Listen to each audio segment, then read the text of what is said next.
Pernah kepikiran gak sih, gimana caranya konflik yang terjadi ribuan kilometer jauhnya dari sini, bisa ikut nentuin harga sepiring nasi di meja makan kita? Nah, ini dia paradoks yang bakal kita pecah bareng-bareng.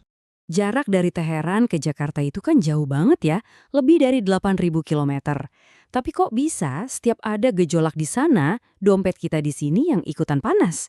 Itulah pertanyaan besarnya. Oke, kita bedah bareng-bareng ya. Kita nggak akan ngomongin soal strategi militer atau siapa yang lebih kuat. Analisis kita kali ini bakal menelusuri sebuah jalur, semacam jalur rahasia gitu, yang namanya biaya logistik. Jalur inilah yang nyambungin langsung konflik di Timur Tengah ke dapur rumah Anda. Nah, buat ngerti ini semua, kita mulai dari titik pertamanya dulu. Sebuah lokasi geografis yang super penting, yang jadi semacam nadi buat pasokan energi seluruh dunia. Kenalan dulu, ini Selat Hormuz. Coba deh bayangin selat ini tuh kayak lehernya pasokan minyak dunia. Jalurnya sempit banget, krusial banget, dan yang pegang kendali atas leher ini ya Iran. Jadi pas konflik memanas, ancaman buat nutup selat ini tuh bukan sekedar gertakan biasa. Lihat deh angkanya, 20%. Itu artinya 1 dari setiap 5 barel minyak di seluruh dunia setiap harinya harus lewat leher sempit ini. Kebayangkan betapa vitalnya jalur ini? Risikonya kelihatan jelas banget di sini. Kalau sampai Selat Hormuz ditutup dan pasokan macet, hukum ekonomi dasar langsung bekerja. Pasokan turun, harga ya udah pasti melambung tinggi. Para analis bahkan memprediksi harga minyak mentah bisa terbang sampai 120 bahkan 150 dolar per barrel. Wow! Nah, buat pemerintah Indonesia, kondisi kayak gini tuh bener-bener bom waktu. Pilihannya serba salah. Mau bakar APBN buat nambahin subsidi BBM atau ya biarin harga BBM naik dan jadi beban masyarakat. Kita semua tahu lah ya, kalau BBM udah naik, nggak ada harga barang lain yang bakalan diam aja. Oke, ceritanya nggak berhenti di situ. Sekarang kita ikutin jejaknya. Kita telusuri gimana kenaikan harga energi global ini bisa menciptakan efek domino yang ujung-ujungnya nyampe ke piring makan kita. Mungkin ada yang mikir, loh, kan saya makannya beras dari petani lokal, bukan beras impor. Kok harganya bisa ikutan naik? Nah, disinilah jalur rahasia yang tadi kita bahas, yaitu logistik domestik, mulai kelihatan perannya. Slide ini nunjukin peta perjalanannya dengan jelas. Jadi, pertama, harga minyak dunia naik. Ini langsung memicu kenaikan harga BBM di dalam negeri. Akibatnya, ongkos transportasi dan harga pupuk jadi mahal. Ujung-ujungnya, ya harga pangan di pasar ikut terkerek naik. Semuanya nyambung. Domino pertama yang jatuh itu biaya transportasi darat. Setengah dari total biaya logistik kita itu adanya di ongkos angkut truk. Jadi begitu harga solar naik, otomatis ongkos angkut beras dari penggilingan ke pasar juga melonjak. Ya iyalah, truk kan nggak bisa jalan pakai air kan? Dan bukan cuma itu loh, ada domino kedua yang sering kita lupain. Padahal penting banget, yaitu biaya pupuk. Jadi gini ceritanya, banyak bahan baku pupuk kita itu kan impor, dan kapalnya harus lewat jalur-jalur laut yang sekarang lagi rawan konflik, kayak Laut Merah. Akibatnya, kapal-kapal ini terpaksa muter lewat rute yang lebih jauh, bisa nambah waktu perjalanan sampai 2 minggu. Nah, ini bikin biaya sewa kapal dan asuransinya meroket.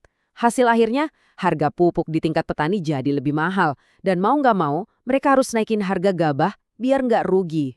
Semua ini sebenarnya nunjukin satu masalah besar yang kita punya. Kenapa sih sistem kita ini rentan banget sama guncangan global kayak gini? Jawabannya ada di sistem logistik kita sendiri. Kalau kita bandingin nih, biaya logistik di Indonesia itu emang cenderung lebih tinggi daripada negara-negara tetangga. Artinya, sistem kita itu kurang efisien dan lebih sensitif. Jadi begitu ada gejolak di tingkat global, sistem kita belum cukup kuat buat ngeredam pukulannya. Akibatnya, kita ini kena biaya logistik ganda. Jadi kayak dipukul dari kanan dan kiri. Udah kena biaya logistik internasional yang mahal buat barang impor, di saat yang sama, kita juga harus nanggung biaya distribusi di dalam negeri yang ikutan bengkak gara-gara harga BBM. Singkatnya gini, perang di Timur Tengah itu bukan lagi cuma soal geopolitik buat kita. Bagi kita di Indonesia, ini tuh udah jadi perang melawan inflasi biaya distribusi. Setiap kenaikan harga minyak dunia itu jadi beban tambahan buat truk-truk pengangkut makanan kita di sini. Oke, setelah kita tahu semua ini, terus gimana dong? Apa yang perlu kita perhatiin ke depannya? Mari kita lihat beberapa indikator kuncinya. Jadi, nanti kalau Anda dengar berita soal konflik di Timur Tengah lagi memanas, jangan cuma fokus ke ledakannya. Coba deh perhatiin dua hal ini. Pertama, gimana status Selat Hormuz, dan kedua, gimana pergerakan harga minyak mentah dunia.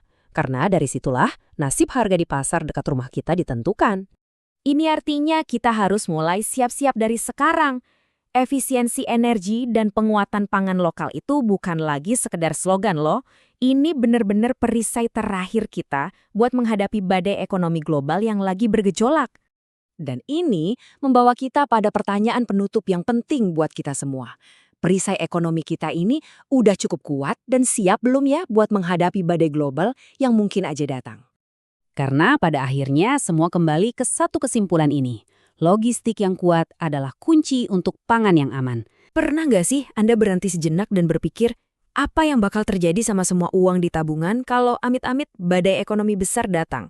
Nah, hari ini kita akan bedah tuntas, kita akan siapkan strategi bertahan untuk melindungi semua aset yang udah kita kumpulkan, khusus untuk menghadapi potensi krisis di tahun 2026. Coba resapi kalimat ini. Ini adalah inti dari semua pembicaraan kita. Jadi lupakan sejenak soal prediksi pasar, lupakan soal cari untung gede-gedean, karena di tengah ketidakpastian global yang makin menjadi-jadi, prioritas kita semua itu geser. Geser ke satu kata, ketahanan. Gimana caranya kita mempertahankan apa yang sudah kita bangun?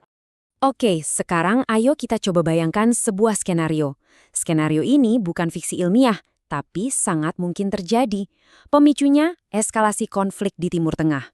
Pertanyaannya bukan lagi apa mungkin ini terjadi, tapi lebih ke seberapa dahsyat dampaknya buat kita yang ada di Indonesia. Coba lihat, perhatikan seberapa cepat efek dominonya bisa menjalar. Konflik yang memanas di belahan dunia lain itu cuma butuh hitungan minggu untuk bikin harga minyak dunia melonjak gila-gilaan.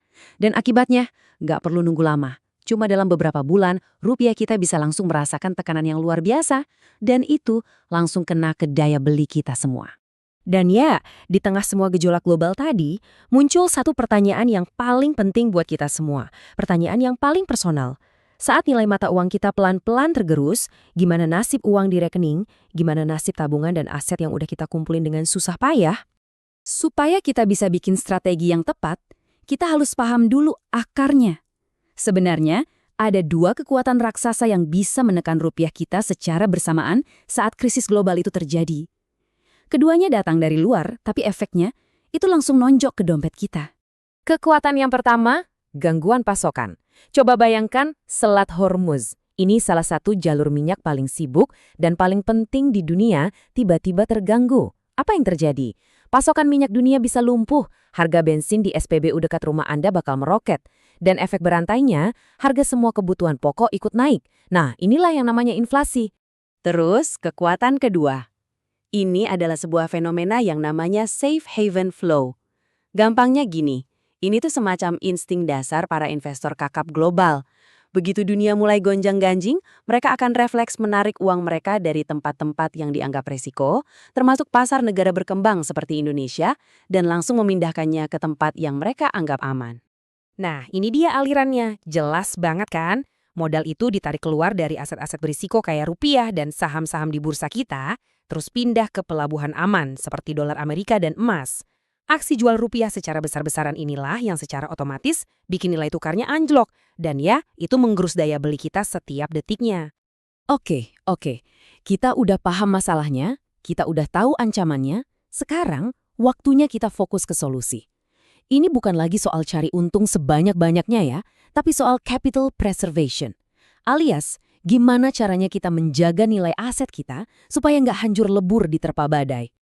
Ini adalah contoh alokasi aset pertahanan. 30% di emas, ini tameng utama kita melawan inflasi. Lalu 30% lagi di instrumen berbasis dolar atau surat berharga negara yang relatif aman. 20% harus dalam bentuk kas atau yang setara kas. Ini buat likuiditas. Sisanya 20% tetap di aset produktif yang kira-kira bisa bertahan. Jadi langkah praktisnya gimana? Gampang, ada 3. Pertama, mulai sekarang lakukan rebalancing portofolio Anda. Pastikan ada porsi yang cukup signifikan untuk emas. Kedua, mulailah punya simpanan dalam mata uang kuat seperti dolar AS. Anggap ini sekoci penyelamat Anda. Ketiga, dan ini tolong didengar baik-baik, sangat krusial, lunasi semua utang konsumtif Anda. Terutama yang bunganya mengambang, sebelum suku bunga naik gila-gilaan dan mencekik Anda. Baik, sekarang kita bawa strategi ini ke level yang lebih dekat, lebih personal, keuangan rumah tangga Anda. Inilah saatnya untuk mengubah gaya hidup kita semua ke mode bertahan atau defensive mode. Kalau dalam kondisi normal, kita sering dengar saran untuk punya dana darurat 6 bulan.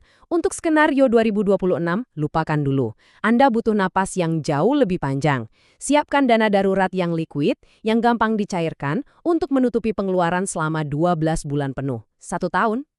Ada beberapa aksi cerdas lain yang bisa kita lakukan. Ingat ya, ini bukan untuk panik, tapi untuk persiapan. Coba amankan stok kebutuhan yang harganya sangat bergantung pada impor. Dan yang paling penting, coba cari cara untuk bisa dapat penghasilan dalam mata uang asing. Misalnya kerja remote untuk klien di luar negeri. Itu cara terbaik untuk menciptakan lindung nilai alami untuk keuangan Anda saat rupiah melemah. Bagian terakhir, dan mungkin ini yang paling krusial dari semuanya, adalah soal mentalitas. Di tengah kekacauan, di tengah badai informasi, pikiran yang jernih itu adalah aset terbesar Anda. Kita harus fokus pada apa yang ada di dalam lingkaran kendali kita. Dengar, kita tidak bisa menghentikan konflik global. Kita juga tidak bisa mengontrol arah pasar. Tapi kita punya kendali 100% atas satu hal, respons finansial kita. Keputusan ada di tangan kita, mau panik atau mau bersiap. Sejarah sudah membuktikan ini berkali-kali. Mereka yang berhasil selamat dan bahkan keluar lebih kuat dari krisis, itu bukanlah yang paling kaya. Tapi mereka yang paling siap dan yang paling cepat beradaptasi.